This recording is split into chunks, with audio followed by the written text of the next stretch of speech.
చెప్తాను. ఒక చక్కటి కొటేషన్.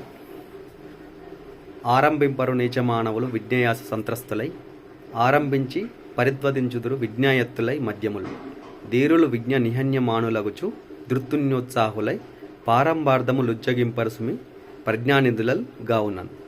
ఈ కవి ఏనుగు లక్ష్మణ కవి గారు చక్కటి పద్యం చెప్పారు. ఏంటంటే దీని సారాంశం, ఒక పని మొదలుపెట్టినప్పుడు ఎన్ని ఆటంకాలు ఎదురైనా మధ్యలో వదిలేయకుండా లక్ష్య సాధన కోసం పనిచేసేవాడిని నైజం, ఉత్తముడి యొక్క నైజం, వారిని ఉత్తములు అంటారు.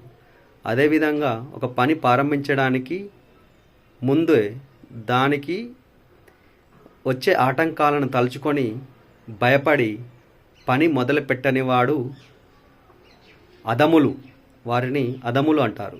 అదేవిధంగా ఒక పని ప్రారంభించినప్పటికీ మధ్యలో వచ్చే అవరోధాలను ఎదుర్కోలేక ఆ పని పూర్తి చేయకుండా వదిలేసే వారిని మధ్యములు అంటారు. ఈ సారాంశం మీకు అర్థమైంది అనుకుంటాను. ఏదైనా పని మొదలు పెట్టండి, చివరి వరకు లక్ష్య సాధన కోసం పనిచేయండి.